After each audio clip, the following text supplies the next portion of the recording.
supaya setiap insan itu menjadi pemimpin. Pemimpin minimal bagi dirinya sendiri.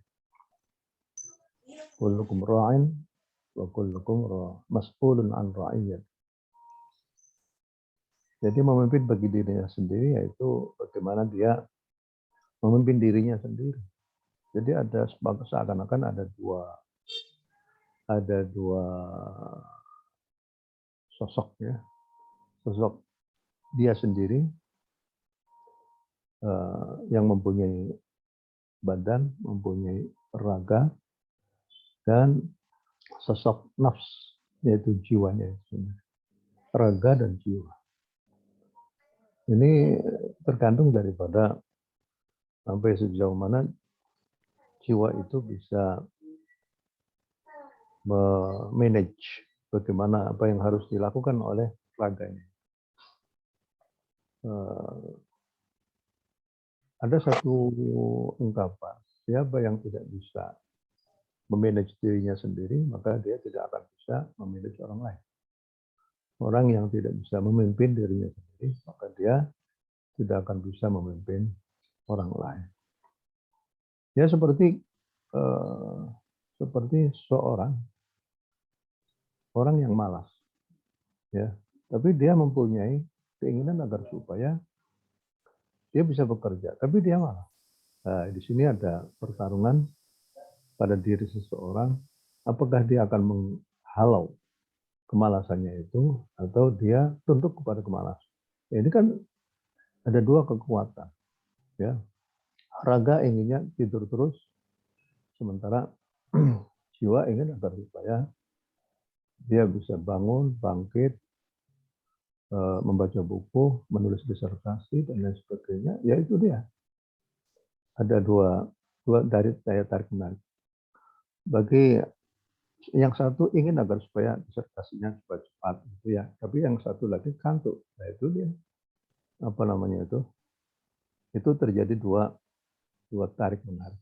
Nah, bagaimana agar supaya dia itu bisa menyeimbangkan antara dirinya sendiri. Kemudian Nabi memberikan satu penjelasan, kullukum ra'in wa kullukum mas'ulun an ra'iyyatihi. Ya, setiap orang itu akan ditanya terhadap sesuatu yang dia pimpinnya. Jadi kalau seandainya ayah, artinya menjadi kepala keluarga, bagaimana dia itu memanage itu. Bagi suami juga memanage pada istrinya. Nah, begitulah artinya di dalam Al-Quran itu seperti itu, atau di dalam hadis. Dalam hadis sebutkan idza kuntum thalatha falyu'ammir ahadakum.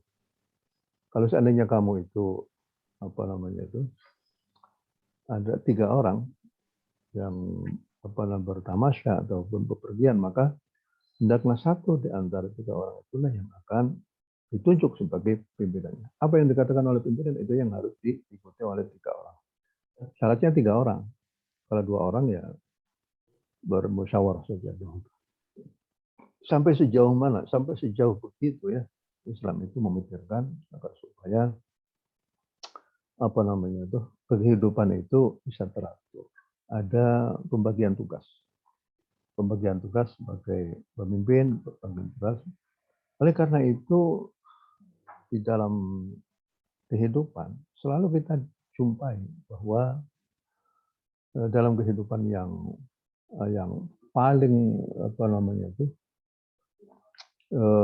paling sederhana buat orang-orang yang ada di hutan, orang yang ada di Eskimo, orang yang ada di hutan belantara, mereka membuat satu komunitas tersendiri. Pasti kita jumpai mereka itu ada pemimpin di antara mereka. Padahal mereka tidak mendapat wahyu atau tidak, karena kepemimpinan merupakan salah satu kebutuhan, ya, kebutuhan hidup, ya, kebutuhan hidup. Nah, bagaimana caranya mereka itu memilih kepemimpinan? Orang-orang Qabilah Arabiyah itu Qabail Arabiyah itu caranya mereka memimpin adalah mereka adalah orang yang pemberani. Pemberani. Yang kedua biasanya mereka itu adalah kaya, pemberani, dan mereka mempunyai nasab, ya, mempunyai nasab dan keberanian. Itu cara-cara mereka itu menjadi pemimpin, ya. Jadi seperti Qais. Qais itu adalah seorang pemimpin yang sangat digemari, yang sangat ditakuti, sangat disegani. Pada waktu Qais itu meninggal, itu ada yang membuat satu syair tentang Qais itu, wama halqa Qaisin halquhu halqa wahidin, ya, walakinahu bunyanu qaumin tahaddam.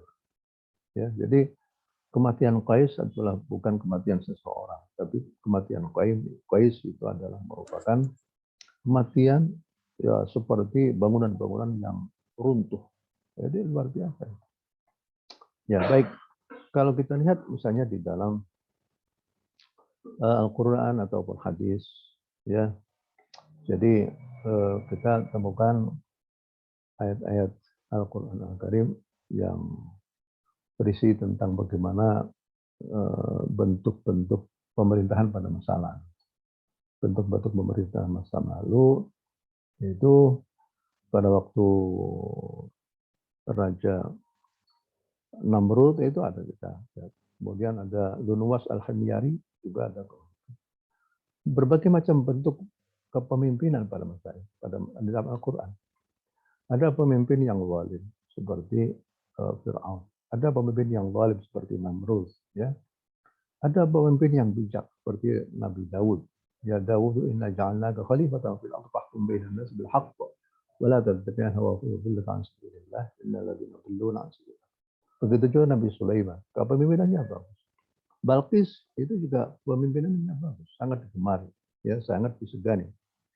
Jadi apa namanya itu? Wal amru ilaiki fanzuri ma tata.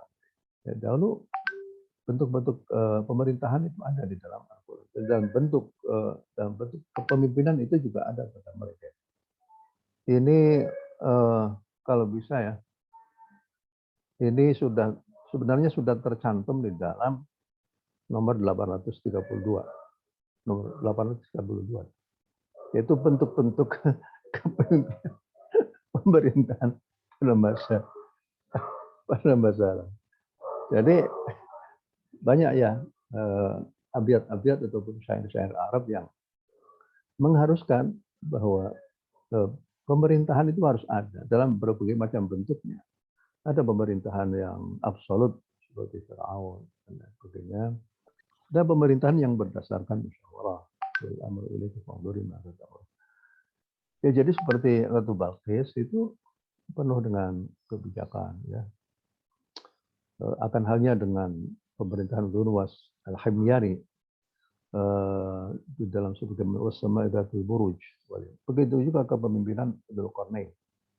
Ya Dzulqarnain, imma an tu'adzib wa yas'alunaka 'an Dzulqarnain sa'atlu 'an dzikra inna makkanna lahu fil ard wa hadaina min kulli syai'in sababan fa atba'ahu hatta balagha. Ini kepemimpinan juga, ya. Begitu juga pada masa Nabi Yusuf, qala malik utuni, ya. Jadi Rayyan ibn Walid itu orang-orang dari Arab yang melanglang buana sampai menuju ke Mesir, kemudian bisa membuat satu kerajaan Mesir. Sebelum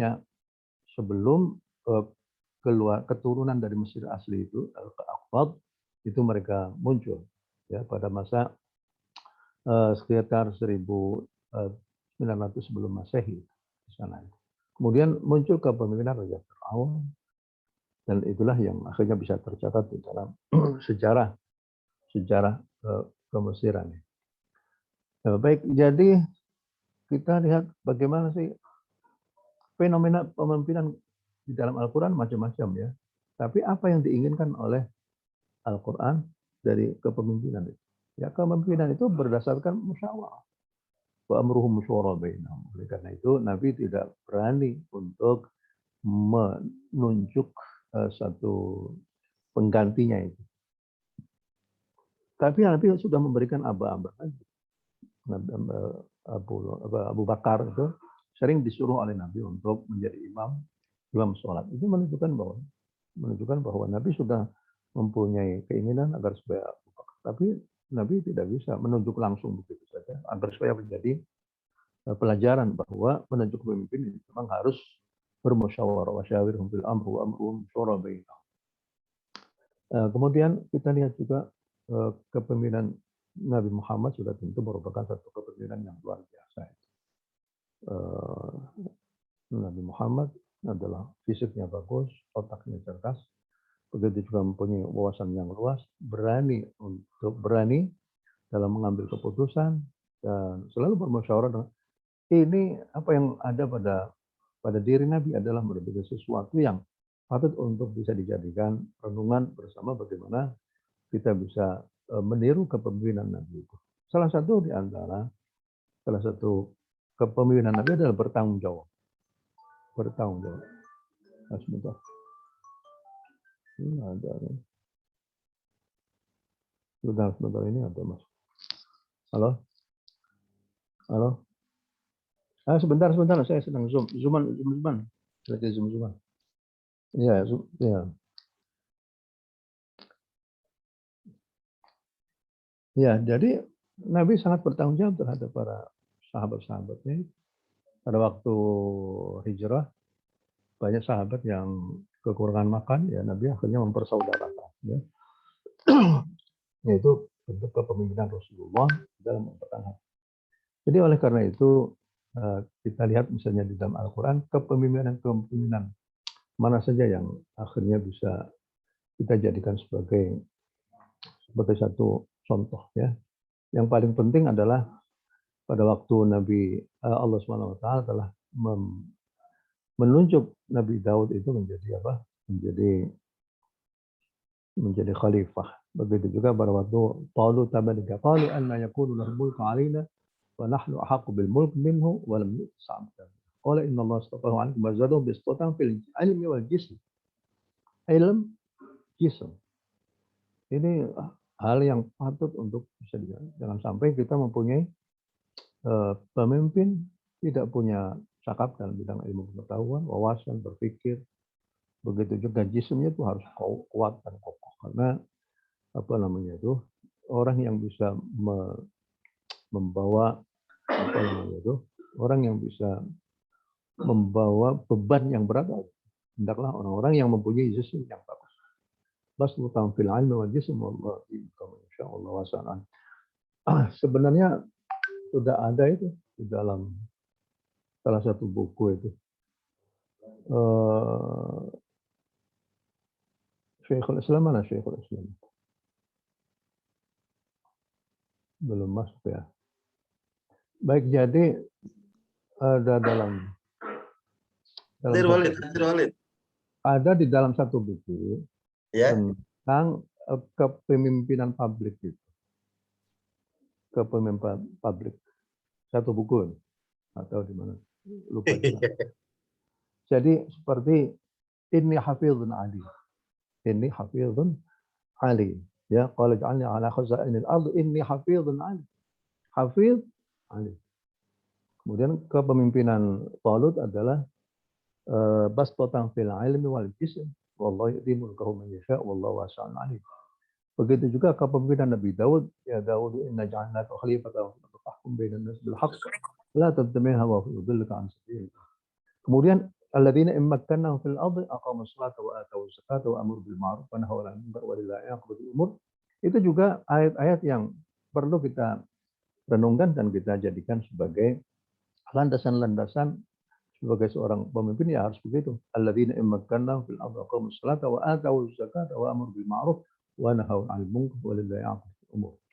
Begitu juga innallaha ya'murukum an tu'addul amanati ila ahliha wa idza hakamtum bainan nas an tahkumu bil 'adl. Pokoknya keadilan itu adalah merupakan al-'adl ra'sul hukm. Keadilan itu adalah puncak daripada mahkamah. Ini begini aja sebenarnya Walid tadi ingat-ingat gitu aja, ingat-ingat satu buku itu seperti itu ya. Iya. Nggak tahu di mana itu bukunya. Ada bukunya, nanti saya kasih covernya ini. Ada di dalam. Baik ya, itu aja. selanjutnya Nih teman-teman perlu ucapin selamat ya buat guru kita kemarin yang kita menerima penghargaan. ya, makasih. Ini juga buat semua teman-teman yang ada di sini. Karena sebenarnya itu adalah saya hanya mewakili aja dari teman-teman yang Ceritain sedikit Walid, ceritain sedikit Walid. cerita apa? Jadi kemarin gimana? Ya, jadi begini ya.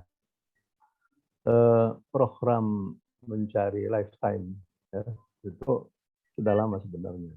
Tapi baru beberapa minggu yang lalu sudah disetujui oleh Dirjen Mas Islam.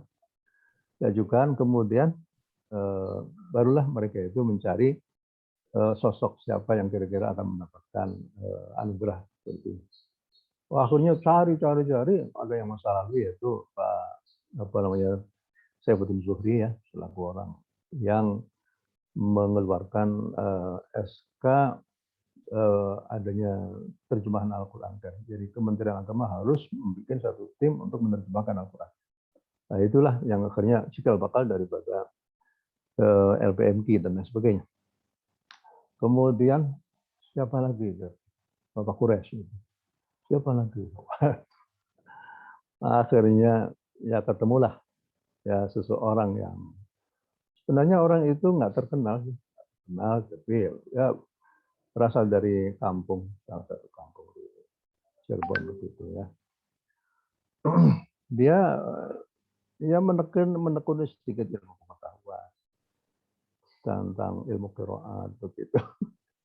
Jadi akhirnya terpilih sebagai Tapi kita sebagai muridnya bangga ya teman-teman ya. Ya akhirnya kemarin. Nah, ya jadi terus banyak banyak karangan buku ya makasih itu. Kemudian banyak juga wartawan yang mewawancarai saya. Jadi ini perlu ilmu qiraat itu perlu karena ini adalah merupakan katakanlah turah, katakanlah itu adalah qiraat yang mutawatir yang perlu kita rawat. Kalau bukan kita siapa lagi? Ya, alhamdulillah ada ya murid yang unik juga yang murid yang unik. Ada murid yang unik itu. Segera aja. Itu soalnya perjuangannya luar biasa itu. Pernah mau datang pada pengajian tapi motornya hilang gitu. Itu perjuangan.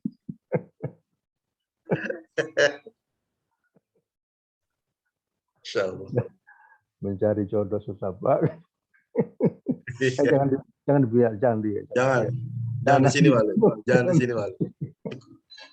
Bainal muhibbain aja. Iya. Baik jadi yang menyimpan sebuah baik begitu aja ya. Jadi ya baik. Syukran Walid, semoga sehat selalu, berkah selalu. Ya lanjutkan. Ya baik. Ini ya pemakalah saya persilakan. Bisa dimulai.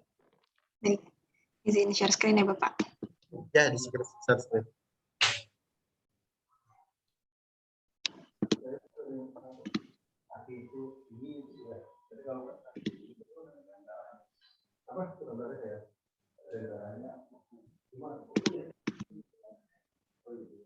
Baik, saya akan buka terlebih dahulu. Bismillahirrahmanirrahim. Assalamualaikum warahmatullahi wabarakatuh. Kami perwakilan kelompok 8 dari kelas IAT 5C dan IAT 5D. Anggota kelas 5C ada Konita Maulidia, Nadra, dan Nelly Nurhumairo. Dan dari IAT 5D ada Rini Sahara, Rifda Zulfia, Rizka Nujma Asy'ari. Tapi kebetulan Rizka sedang sakit, jadi kami hanya berlima saja. Baik, untuk pembahasan pertama akan dibacakan oleh saya sendiri. Di sini ada pengertian kepemimpinan. Kepemimpinan adalah kemampuan untuk mempengaruhi kelompok ke arah pencapaian tujuan. Owens mendefinisikan kepemimpinan sebagai interaksi antara satu pihak sebagai yang memimpin dengan pihak yang dipimpin. Sedangkan James Lipham, seperti yang diikuti oleh M. Ngalim Purwanto, mendefinisikan kepemimpinan adalah permulaan dari suatu struktur atau prosedur baru untuk mencapai tujuan-tujuan dan sasaran organisasi atau untuk mengubah tujuan-tujuan dan sasaran organisasi. Sedangkan, secara umum, kepemimpinan adalah kemampuan dan kesiapan seseorang untuk dapat mempengaruhi, mendorong, mengajak, menuntun, menggerakkan, dan kalau perlu memaksa orang lain agar ia menerima pengaruh itu. Selanjutnya, berbuat sesuatu yang bisa mencapai suatu maksud dan atau tujuan tertentu. Lalu pembahasan selanjutnya tentang term kepemimpinan dalam Islam akan dibacakan oleh Nelly Nur Humairah. Kepadanya dipersilakan. Selanjutnya, term kepemimpinan dalam Al-Quran. Bismillahirrahmanirrahim. Wa idh qala rabbuka lil malaikati inni ja'ilun fil ardi khalifah qalu ataj'alu fiha man yufsidu fiha wa yasfiku dima wa nahnu nusabbihu bihamdika wa nuqaddisu lak qala inni a'lamu ma la ta'lamun. Yang artinya, ingatlah ketika Tuhanmu berfirman kepada para malaikat, sesungguhnya aku hendak menjadikan seorang khalifah di muka bumi. Mereka berkata, mengapa engkau hendak menjadikan khalifah di bumi itu orang yang akan membuat kerusakan padanya dan menumpahkan darah? Padahal kami senantiasa bertasbih dengan memuji engkau dan mensucikan engkau. Tuhan berfirman, sesungguhnya aku mengetahui apa yang tidak kamu ketahui. Sebagaimana dikemukakan pada ayat tersebut, Mustafa Al-Marawi mengatakan bahwa khalifah adalah wakil Tuhan di muka bumi ini, khalifah fil ardi. Rashid Ridho Al-Manar menyatakan khalifah adalah sosok manusia yang dibekali kelebihan akal, pikiran, dan pengetahuan untuk mengatur. Istilah khalifah mulai populer digunakan setelah Rasulullah SAW wafat. Dalam istilah lain, kepemimpinan juga terkandung dalam pengertian imam, yang berarti pemuka agama dan pemimpin spiritual yang diteladani dan dilaksanakan fatwanya. Ada juga istilah amir, pemimpin yang memiliki kekuasaan dan kewenangan untuk mengatur masyarakat, dikenal juga ulil amri, jamaknya dari umaro. Disebutkan juga dalam firman Allah dalam surat An-Nisa ayat 59, Bismillahirrahmanirrahim. Ya ayyuhalladzina amanu atti'ullaha wa atti'ur rasula wa ulil amri minkum fa in tanaza'tum fi syai'in farudduhu ila Allahi wa rasul in kuntum tu'minuna billahi wal yawmil akhir dzalika khairu wa ahsanu ta'wila. Yang artinya, hai orang-orang yang beriman, taatilah Allah dan taatilah Rasulnya dan ulil amri di antara kamu. Kemudian, jika kamu berlainan pendapat tentang sesuatu, maka kembalikanlah ia kepada Allah atau Al-Quran dan Rasulnya atau sunnahnya. Jika kamu benar-benar beriman kepada Allah dan hari kemudian, yang demikian itu lebih utama bagimu dan lebih baik akibatnya. Pada sejatinya, seorang pemimpin adalah seorang yang mampu mengarahkan rakyatnya untuk mentaati perintah Allah dan Rasul-Nya dengan penuh ketakwaan. Oleh karena itu, ia pun harus menunjukkan ketaatan yang sesungguhnya. Namun, bila seorang pemimpin tidak menunjukkan ketaatannya kepada Allah dan Rasul-Nya, maka rakyat pun tidak memiliki kewajiban untuk taat kepadanya. Dengan demikian, ketaatan kepada pemimpin tidak bersifat mutlak sebagaimana mutlaknya ketaatan kepada Allah dan Rasul-Nya. Inilah di antara isyarat yang bisa ditangkap dari firman Allah yang tidak menyebutkan kata ketaatan kepada pemimpin ulil amri yang terdapat dalam Al-Quran surah An-Nisa ayat 59. Ayat tersebut menjelaskan bahwa ketaatan mutlak adalah pada Allah Subhanahu wa taala dan Rasul-Nya dalam artian bahwa kehidupan manusia hendaklah berpegang dan berpedoman pada Al-Quran dan hadis. Ketaatan kepada pemimpin adalah selagi kepemimpinannya berdasarkan garis yang telah ditentukan dalam ajaran Islam. Tetapi jika terjadi perselisihan pendapat dalam menegakkan kebenaran dan keadilan, maka segeralah kembali ke jalan Allah. Pimpinan yang tidak adil sama dengan pimpinan yang melakukan kezaliman. Baik, terima kasih Nelly. Untuk selanjutnya, prinsip kepemimpinan dalam Islam akan dibacakan oleh Nadra. Kepada dipersilakan. Selanjutnya yaitu adalah prinsip kepemimpinan dalam Islam. Al-Quran menyebutkan prinsip-prinsip kepemimpinan antara lain ada 4. Yang pertama yaitu amanah, kedua adil, ketiga musyawarah, dan keempat amar ma'ruf wa nahi munkar. Yang pertama ada amanah. Pada kamus kontemporer, kata amanah diartikan dengan kejujuran, kepercayaan, atau hal yang dapat dipercaya. Amanah ini merupakan salah satu sifat wajib bagi Rasul. Ada sebuah ungkapan, yaitu kekuasaan adalah amanah, karena itu harus dilaksanakan dengan penuh amanah. Amanah dalam hal ini adalah sikap penuh tanggung jawab, jujur, dan memegang teguh prinsip. Amanah dalam arti ini sebagai prinsip atau nilai. Mengenai amanah ini, Allah Subhanahu wa Ta'ala berfirman dalam surah Al-Ahzab ayat 72 yang bunyinya, A'udzu billahi minasyaitonir rajim. Bismillahirrahmanirrahim. Inna 'aradna al-amanata 'ala as-samawati wal-ardi wal-jibali fa'abayna an yahmilnaha wa ashfaqna minha wa hamalaha al-insan innahu kana zaluman jahula. Yang artinya, sesungguhnya kami telah mengemukakan amanat kepada langit, bumi, dan gunung-gunung, maka semuanya enggan untuk memikul amanat itu, dan mereka khawatir akan mengkhianatinya. Dan dipikulah amanat itu oleh manusia, sesungguhnya manusia itu amat zalim dan amat bodoh. Dalam menjalankan amanah kepemimpinan, oleh sebab itu seorang pemimpin harus cerdas. Agar pemimpin dapat menjalankan amanah, maka pemimpin harus didukung dengan bekal ilmu pengetahuan dan juga hidayah dari Allah Subhanahu wa Ta'ala. Pengajarannya bisa lewat hidayah yang merupakan anugerah dari Allah atau bisa juga melalui ilmu pengetahuan. Yang kedua, yaitu ada adil. Dalam bahasa kontemporer, keadilan lebih dikenal dengan istilah supremasi hukum. Pemimpin yang baik dan bagus adalah pemimpin yang dapat menegakkan hukum kepada siapapun, walaupun itu adalah anak sendiri. Namun, alangkah menyedihkan ketika kita melihat realitas bangsa kita sebagai bangsa yang mayoritas beragama Islam. Kita melihat hukum dipermainkan sedemikian rupa.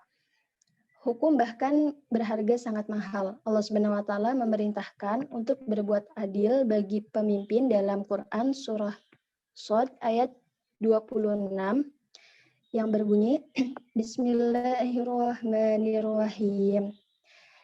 Ya Daud, inna ja'alnaka khalifatan fil ardi fahkum bainan nas bil haqqi wa la tattabi'il hawa fayudillaka an sabilillah. Innal ladzina yadhilluna an sabilillahi lahum 'adzabun syadidun bima nasu yaumal hisab. Yang artinya, hai Daud, sesungguhnya kami menjadikan kamu khalifah atau penguasa di muka bumi. Maka berilah keputusan di antara manusia dengan adil dan janganlah kamu mengikuti hawa nafsu. Karena ia akan menyesatkan kamu dari jalan Allah. Sesungguhnya orang-orang yang sesat dari jalan Allah akan mendapat azab yang berat, karena mereka melupakan hari perhitungan. Yang ketiga, prinsipnya yaitu ada musyawarah. Al-Quran dengan jelas menyatakan bahwa seseorang yang menyebut dirinya pemimpin wajib melakukan musyawarah dengan orang yang berpengetahuan atau orang yang berpandangan baik. Sebagaimana firman Allah Subhanahu wa Ta'ala dalam Quran surah Asy-Syura ayat 38 yang berbunyi Bismillahirrahmanirrahim. Walladzina istajabu li rabbihim wa aqamus shalah wa amaruhum syura bainahum wa mimma razaqnahum yunfiqun. Yang artinya, dan orang-orang yang menerima atau mematuhi seruan Tuhannya dan mendirikan sholat, sedang urusan mereka diputuskan dengan musyawarah antara mereka, dan mereka menafkahkan sebagian dari rezeki yang kami berikan kepada mereka. Selanjutnya yang terakhir itu ada amar ma'ruf nahi wa munkar. Amar ma'ruf wa nahi munkar. Prinsip keempat ini, amar ma'ruf nahi munkar, yaitu seruan untuk berbuat baik serta mencegah dari perbuatan jahat. Istilah itu diperlakukan dalam satu kesatuan istilah dan satu kesatuan arti juga. Seolah-olah keduanya tidak dapat dipisahkan. Ma'ruf diartikan sebagai segala perbuatan yang mendekatkan diri kepada Allah Subhanahu wa taala, sedangkan munkar ialah segala perbuatan yang menjauhkan diri kepada Allah Subhanahu wa taala. Dengan demikian dapat dipahami bahwa prinsip kepemimpinan amar ma'ruf dan nahi munkar sangat ditekankan oleh Allah Subhanahu wa taala karena dari prinsip ini akan melahirkan hal-hal yang akan membawa kebaikan pada suatu kepemimpinan. Sebagaimana dalam Quran surah Al-Hajj ayat 41 yang berbunyi, Bismillahirrahmanirrahim. Alladzina immakannahum fil ardi wa الذين إن مكناهم في الأرض أقاموا الصلاة وآتوا الزكاة وأمروا بالمعروف ونهوا عن المنكر ولله عاقبة الأمور. Yang artinya, yaitu orang-orang yang jika kami teguhkan kedudukan mereka di muka bumi, niscaya mereka mendirikan sembahyang, menunaikan zakat, menyuruh berbuat ma'ruf dan mencegah dari perbuatan yang mungkar.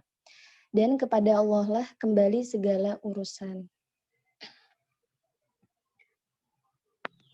Baik, terima kasih Nadra. Selanjutnya akan dibacakan kriteria pemimpin ideal menurut Al-Quran oleh Rini Sahara. Kepada dipersilakan. Ya baik, terima kasih Kakak Moderator atas waktunya. Langsung saja. Mohon maaf sebelumnya suara saya terdengar. Jelas. Ya baik. D. Kriteria pemimpin ideal menurut Al-Quran. Yang pertama, sidik. Sidik artinya jujur, benar-benar dan sungguh-sungguh dalam bersikap dan berucap, serta berjuang dalam melaksanakan tugasnya. Kedua, amanah. Amanah artinya seorang pemimpin harus dapat dipercaya semua apa yang ditugaskan serta teguh dalam segala urusannya. Yang ketiga, fatonah. Fatonah adalah seorang pemimpin harus cerdas dalam menentukan sikap, cerdas terhadap situasi dan kondisi yang setiap waktu akan muncul tanpa melihat waktu dan hari, serta cerdas dalam mengatur emosi. Yang keempat, tabligh. Tabligh yakni melaporkan semua informasi kepada halayak umat dengan sebenar-benarnya informasi. Jadi kriteria tersebut adalah sebagaimana sifat-sifat yang ada pada Rasulullah ya teman-teman, sidik, amanah, fatonah, tabligh. Selanjutnya.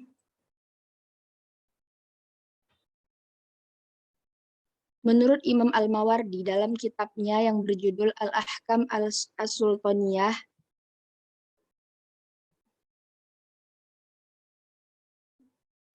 seorang pemimpin dalam Islam sebagai berikut. Yang pertama, adil atau tidak nepotisme, melindungi rakyat dari kerusakan dan kriminal serta tidak zalim. Yang kedua, ilmu, keilmuan yang berkaitan dengan kepemimpinan secara syariat tentunya. Yang ketiga, sehat panca indera seperti pendengaran, penglihatan, dan lisan. Yang keempat, sehat secara fisik atau anggota tubuhnya. Yang kelima, memiliki pandangan dan kebijaksanaan untuk kemaslahatan rakyat. Yang keenam, keberanian untuk melindungi wilayah kenegaraan dan melindungi rakyatnya serta berjihad memerangi musuh. Yang ketujuh, nasab. Selanjutnya.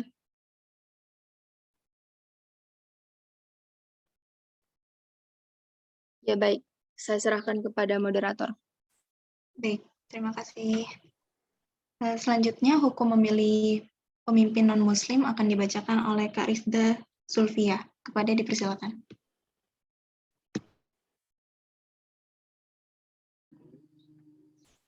Bismillahirrahmanirrahim. Kedengaran nggak suaranya? Aman. Hukum memilih pemimpin non-muslim. Para ulama terbagi menjadi dua arus pemikiran besar, yaitu mereka yang membolehkan menunjuk orang yang tak beragama Islam sebagai pemimpin dan mereka yang tak membolehkan menunjuk orang yang tak beragama Islam menjadi pemimpin. Di antara ulama yang mengharamkan adalah Al-Alusi, Ibnu Katsir, Al-Sabuni, Al-Zamakhsyari, Al-Qurtubi, Wahbah Zuhaili, Abdul Wahab, Khalaf, dan Hasan al-Banna berdasarkan dalil surah Ali Imran 28 dan Al-Maidah 5 ayat 51. Sedangkan ulama yang menegakkan dipimpin oleh pemimpin non-muslim yakni Abdul Ahmad An-Naim, Muhammad Toha, Asgar Ali Enginer, Arik Al-Bisri, dan Muhammad Said Al-Asmawi. Mereka sering dikategorikan sebagai ulama liberal. Pendapat mereka lah yang menjadi dasar bolehnya memilih pemimpin yang non-muslim. Menurut Toha, penyebab memiliki pemimpin yang tak beragama Islam tidak boleh adalah paradigma fikih yang konservatif serta mendiskriminasi non-muslim. Mereka, para ahli fikih, mendasarkan pendapatnya pada ayat-ayat Madaniyah, bukan berdasarkan pada ayat Makkiyah yang lebih fokus pada martabat internal seluruh umat manusia dengan tidak membedakan gender, status sosial maupun agama. Lanjut Toha, ayat-ayat Madaniyah yang dijadikan dasar untuk diskriminasi ini harus dicabut, digantikan dengan ayat-ayat Makkiyah.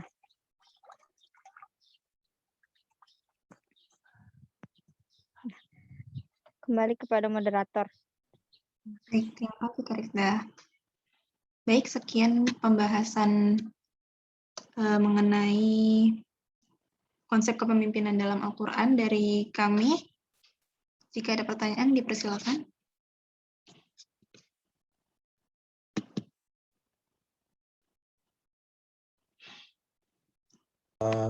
Kalau ada pertanyaan, dipersilahkan teman-teman, kita diskusikan tentang tema ini. Jadi sudah diberikan mukadimah tentang bagaimana kepemimpinan oleh guru kita, bahwa konsep kepemimpinan berarti kita bicara secara luas, tidak hanya dalam aspek kepemimpinan dalam pemerintahan, tapi bagaimana juga kepemimpinan kita memimpin diri kita sendiri di lingkup yang terkecil ya. Juga kalau kita melihat, kita bisa bertanggung jawab dengan diri kita sendiri. Atau dalam masalah perkuliahan lah. Kalau saya bilang bahwa kita bisa selesai kuliah dengan tepat waktu, kalau kita mempunyai rasa kepemimpinan atau kita punya rasa tanggung jawab terhadap diri kita sendiri, terhadap orang tua kita. Kalau itu bisa dipegang, kalau kuliahnya bisa selesai tepat waktu. Tapi menjalaninya itu pasti ada aspek-aspek tidak mudah. Ada kalian bertanggung jawab dengan misalnya dengan tahfidz yang kalian sudah ambil, yang 5 juz bertanggung jawab dengan 5 juz yang sudah diambil, 10 juz bertanggung dengan 10 juz yang sudah diambil, dan seterusnya. Ya, saya persilahkan. Ya, bagaimana teman-teman? Apakah ada yang dibingungkan?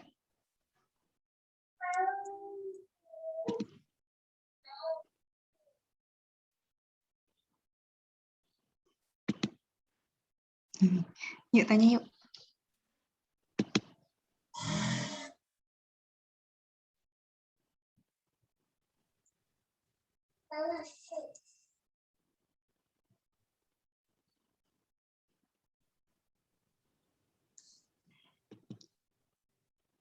Untuk pemakalah, saya tanya deh. Pemakalah berapa tafsir yang dijadikan yang ada di makalahnya ini? Referensinya ya, Pak? Ya, referensinya. Sebentar. Atau ayat-ayatnya? Kami banyaknya yang di makalah, Pak. Kalau yang di PPT-nya kami hanya mencantumkan sedikit tadi ya. Ya, nggak apa-apa. Yang di ada berapa?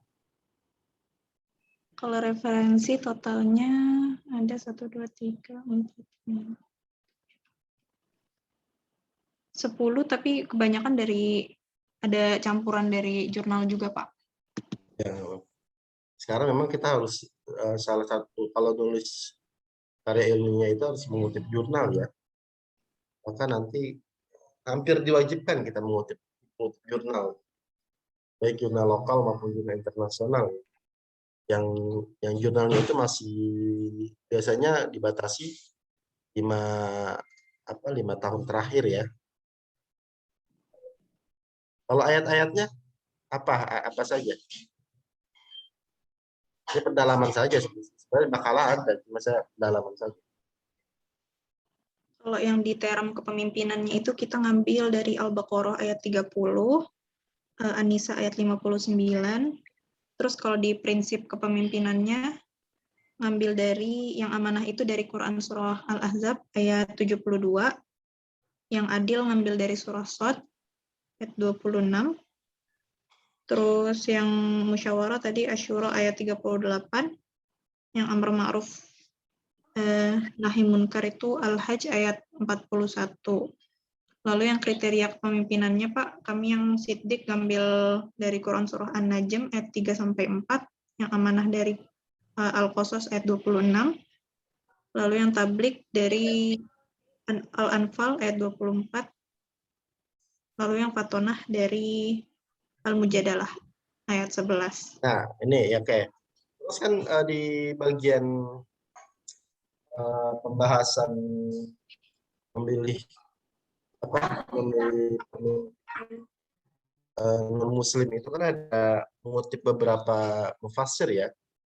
Ada As-Sabuni, ada Al-Zuhaili, Az-Zamakhsyari, Tabatabai, Alusi, Mukatsir, Qurtubi, Mawardi, Al-Jassos, dan seterusnya ini. Nah, ini kan mengutip jurnal ya. Iya, Bapak. Ya, Pak, betul. Ya, kalau bisa nanti kalau skripsi sih nanti tidak bisa seperti ini ya. Misal ada yang mau ngangkat tema ini gitu. Itu harus dicek lagi, cek ke tafsirnya langsung. Ya, kan kita bisa, ini kan kalau jurnal itu kan berarti sumber sekunder ya, sumber kedua. Nah, sumber pertamanya itu adalah tafsirnya itu sendiri. Di bagian mana, di poin mana As-Sabuni berpendapat seperti ini, sedang menafsirkan ayat yang mana. Sama, setiap mufassir yang kita kutip tuh, ini kan karena ngutipnya hampir bukan satu paragraf, satu poin kan, satu pembahasan kan.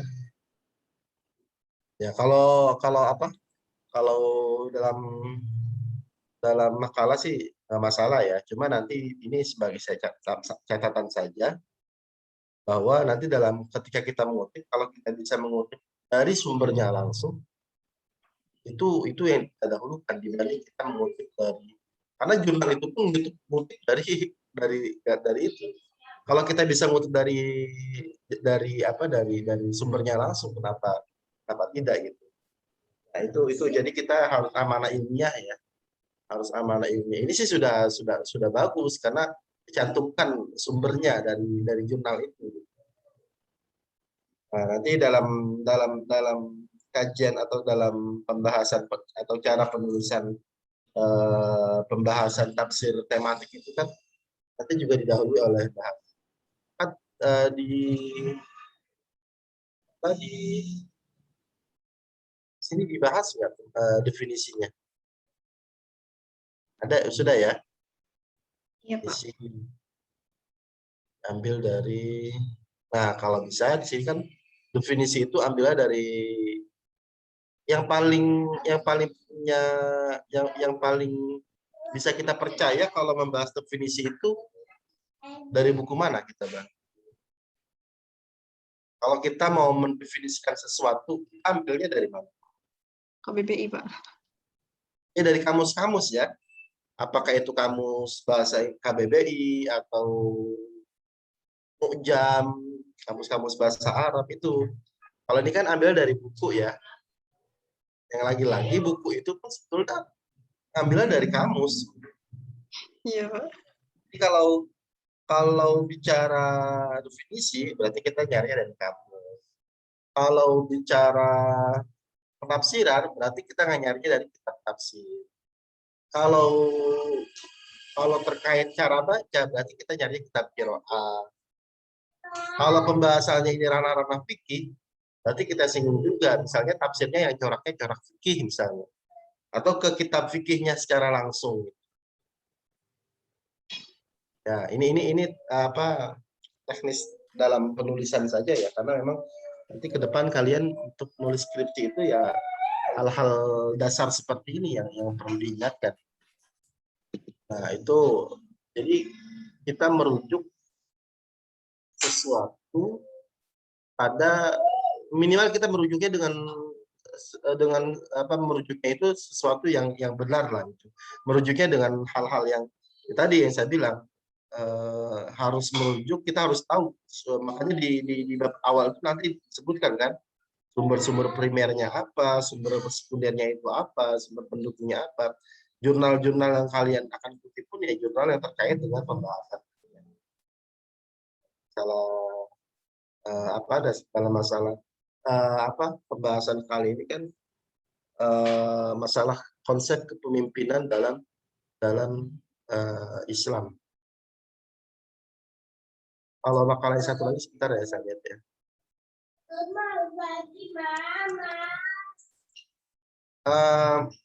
Yang apa ini? Yang Khonita Nadra secara keseluruhan sih tidak secara konten tidak terlalu banyak masalah. Cuma di sini ini menggunakan font tepat kita ini. Gimana, Bapak? Font ayatnya. Oh iya, masih ini, Pak, tradisional Arabik. Ya, nanti tolong disesuaikan ya. Karena saya rasa standarnya itu font itu sudah bagus lah. Penggunaan juga di sini belum ada hadis-hadisnya ya. Oh iya, belum, Bapak. Ya, nanti tolong dimasukkan hadis-hadis tentang apa yang terkait dengan pembahasan. Mau dimasuki ya. Tadi kan beliau mengutip kulukum ra'in wa kulukum mas'ulun an ra'iyati dan seterusnya. Itu bisa menjadi masukan buat kalian. Nah, dalam penafsiran itu pun hadis juga kan sering digunakan ya dalam menafsirkan ayat-ayat Al-Quran. Bu Walid masih ada sebetulnya ini. Tapi nggak tahu beliau ada di depan laptop atau tidak. Halo Walid. Saya tidak ada luasa untuk bicara. Halo Walid.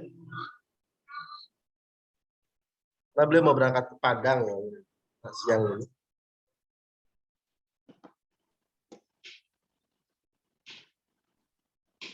Atau teman-teman ada yang mau bertanya? Sudah ada pertanyaan?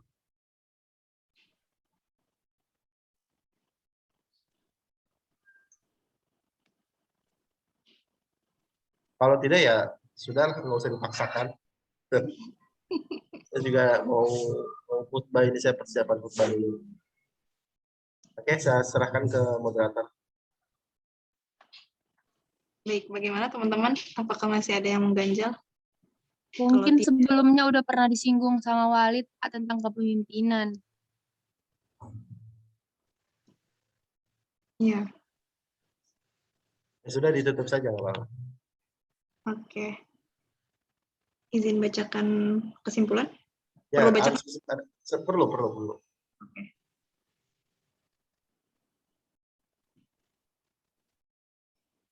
Baik, kesimpulan dari konsep kepemimpinan dalam Islam. Kepemimpinan adalah suatu kegiatan mempengaruhi orang lain agar orang tersebut mau bekerja sama atau mengkolaborasi dan mengkolaborasi potensinya untuk mencapai tujuan yang telah ditetapkan. Kepemimpinan juga sering dikenal sebagai kemampuan untuk konsensus anggota organisasi untuk melakukan tugas manajemen agar tujuan organisasi tercapai. Apabila merujuk pada surah Al-Baqarah ayat 30, dapat disimpulkan bahwa kepemimpinan Islam secara mutlak bersumber dari Allah Subhanahu wa taala yang telah menjadikan manusia sebagai khalifah fil ard. Maka dalam kaitan ini dimensi kontrol tidak terbatas pada interaksi antara yang memimpin atau umara dengan yang dipimpin yaitu umat. Tetapi baik pemimpin maupun rakyat yang dipimpin harus sama-sama mempertanggungjawabkan amanah yang diembannya sebagai seorang khalifah. Secara komprehensif, Al-Quran menyebutkan prinsip-prinsip kepemimpinan antara lain amanah, adil, syura, dan amar ma'ruf, nahi munkar. Rasulullah SAW memiliki beberapa kriteria yang dapat ditentukan dalam hal memilih seorang pemimpin, antara lain siddiq, amanah, tablik, dan fatonah. Adapun perihal memilih pemimpin non-muslim, ada dua kelompok yang berbeda dalam menafsirkan ayat-ayat larangan menjadikan non-muslim sebagai wali atau pemimpin. Akar permasalahannya adalah perbedaan cara pandang mereka dalam menyikapi ayat-ayat yang dimaksud. Kelompok pertama berangkat dari paradigma bahwa ayat-ayat tersebut berisi larangan yang jelas dan tegas dan berlaku abadi sampai saat ini. Mereka tidak mempertimbangkan realitas historis yang ada saat wahyu diturunkan. Sedangkan kelompok kedua berangkat dari paradigma bahwa larangan tersebut bersifat historis yang terkait dengan konteks sosial yang ada ketika itu. Sekian kesimpulan dari kami. Mohon maaf bila ada salah kata. Wabillahi taufiq wal hidayah. Wassalamualaikum warahmatullahi wabarakatuh. Waalaikumsalam warahmatullahi wabarakatuh. Ke depan apa pembahasannya? Tentang korupsi dan money laundering dalam Al-Quran. Ya, ini nanti pembakalan berusaha mencari kosakatanya dulu ya, karena memang korupsi money laundering itu dalam Al-Quran itu tidak ada secara nas Ya, ya. betul, saya ada nyari-nyari. Artinya nanti carinya itu yang mendekati itu apa itu, atau aspek unsur-unsurnya itu apa sih, unsur-unsur korupsi itu apa sih, atau unsur itu ada ya, nanti cari di salah satunya itu di Pustaka Lajnah, itu ada di tafsir tematik ya, tafsir tematik itu ada pembahasan itu korupsi. Yang bahas berita. Kenapa, Pak? Siapa aja kelompoknya? Saya sama Mia dan Khadijah. Kalau kelas D, kurang siapa kelas D? Minggu depan. Ya, itu nanti dibuka ya salah satu rujukannya yang salah satu ya itu bisa dicari di tafsir tematiknya Lajnah Pentasya Mushaf. Ya. Itu kan temanya banyak. Nanti karena ini bisa di-download ya. Jadi enak. Ada aplikasinya, Pak? Aplikasinya saya kurang tahu, tapi kalau ini kayaknya belum ada deh. Oh, bisa download PDF gitu ya, Pak? Harus download PDF. Oke, Pak. Apa sih Pak rujukannya, Pak? Dan itu nanti ada tuh misalnya di Al-Quran dan kenegaraan biasanya. Coba saya lihat ya. Al-Quran dan kenegaraan.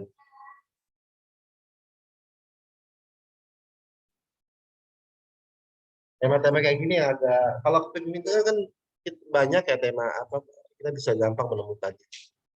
Cuma yang korupsi money laundering itu ya paling tidak kita harus enaknya tematik itu kita bisa membahas yang kosakata yang dalam Al-Quran tidak ada, tapi kita bisa cari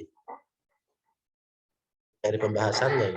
Oh bukan ini ya, bukan Al-Quran dan kenegaraan.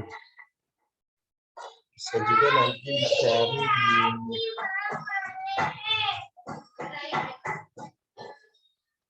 dicari di Al-Quran dan isu-isu kontemporer misalnya.